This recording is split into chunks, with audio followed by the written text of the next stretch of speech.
नमस्कार दोस्तों। फैज़ाबाद ज़िले की एक रात की बात है। वहाँ के घाट रेलवे स्टेशन में कई सारे ऑटो ड्राइवर खड़े थे। सभी सवारी आते ही एक एक करके उन्हें बिठाते और चले जाते थे।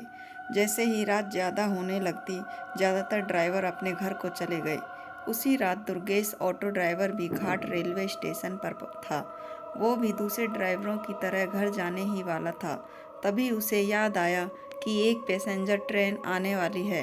दुर्गेश और 3-4 ऑटो चालक उसी पैसेंजर ट्रेन के इंतज़ार में रुक गए। तभी ज़ोर ज़ोर से बारिश होने लग गई। रात तो थी ही, लेकिन बादलों की वजह से चांद की रोशनी भी नज़र नहीं आ रही थी। बादल गरजते और बिजली चमकती तो कुछ उजाला नज़र आता, वरना अमावस्या से भी ज़्यादा काली रात हो गई थी। कुछ ही देर में पैसेंजर ट्रेन आई। दुर्गेश को ट्रेन से एक खूबसूरत सी लड़की उतरती हुई दिखी, जिसके कंधे पर एक बैग और हाथ में एक सूटकेस था। वो लड़की सीधे दुर्गेश के पास गई और कहने लगी कि मुझे रामपुर जाना है। दुर्गेश ने कहा कि अभी बहुत रात हो रही है, इसलिए 700 रुपये किराया लगेगा। अगर आप सुबह जाएंगी तो मैं 200 रुपये में ही छोड़ दूंगा।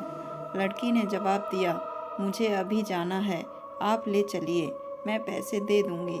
दुर्गेश ने कहा, मैडम आप पहले पैसे दे दीजिए, मैं आपको सही सलामत घर तक छोड़ दूंगा। लड़की बोली, अभी मेरे पास सिर्फ 300 रुपये हैं, आप ये रख लीजिए, घर पहुंचते ही आपको बचे हुए 400 रुपये दे दूंगी। इतना सुनते ही दुर्गेश ने कहा, ठीक है मैडम, आप ऑटो में बैठ जाइए। कुछ ही देर में दुर्गेश ने उस लड़की को उसके घर के पहुंचा दिया। वो लड़की ऑटो से उतरी और घर के अंदर चली गई। दुर्गेश अपने 400 रुपये के इंतज़ार में खड़ा रहा। आधा घंटा बीत गया, लेकिन लड़की लौटकर नहीं आई। दुर्गेश के मन में हुआ कि अंदर जाकर देख लेता हूँ कि वो अब तक क्यों नहीं आई। उसने घर की घंटी बजाई और ज़ोर ज़ोर से आवाज़ लगाने लगा। तभी एक बुढ़िया ने घर का दरवाज़ा खोला। दुर्गेश ने उससे कहा कि एक मैडम यहाँ ऑटो से आई थी, उन्होंने मेरे 400 रुपये देने हैं, वो अब तक पैसे लेकर बाहर नहीं आई। बुढ़िया ने हैरानी से पूछा, कौन मैडम? यहाँ तो मैं और मेरे पति के अलावा और कोई नहीं रहता। हाँ, मेरी बेटी पहले रहती थी, लेकिन वो 5 साल से यहाँ नहीं रह रही है। दुर्गेश बोलने लगा, क्यों, अब वो कहाँ रहती है? मैंने शायद आपकी ही बेटी को यहाँ तक छोड़ा है, आप एक बार अच्छे से देखिए। बातों ही बातों में दुर्गेश की नज़र सामने दीवार पर गई। वहाँ उसी लड़की की तस्वीर लगी हुई थी, जिसे वो ऑटो में बिठाकर लाया था। दुर्गेश ने बुढ़िया से पूछा, वो दीवार पर जिसकी तस्वीर लगी है, वो आपकी बेटी है? बुढ़िया ने जवाब दिया, हाँ, वो ही मेरी बेटी है।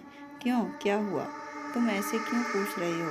हाँ, जवाब सुनते ही दुर्गेश बोल पड़ा, माता जी, मैंने कहा था ना कि मैं आपकी बेटी को ही घर लाया हूँ, यही मेरे साथ ऑटो में बैठ कर आई थी।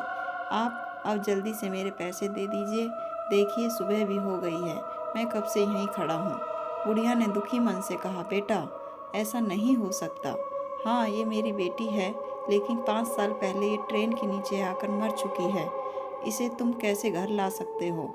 ये सुनते ही दुर्गेश के होश उड़ गए और वो तेजी से वहाँ से भागा। जैसे ही वो ऑटो के पास पहुंचा तो देखा कि उसकी सीट में 400 रुपये रखे हुए थे।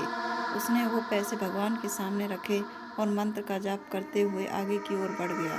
उसके मन में हुआ कि आज की सवारी बैठाने और पैसेंजर ट्रेन के लालच में मेरी जान जाते जाते बची है। उस दिन से दुर्गेश ने रात को ऑटो चलाना ही बंद कर दिया। वो सिर्फ दिन के समय सवारी लाता व ले जाता और रात को घर में आराम से सोता।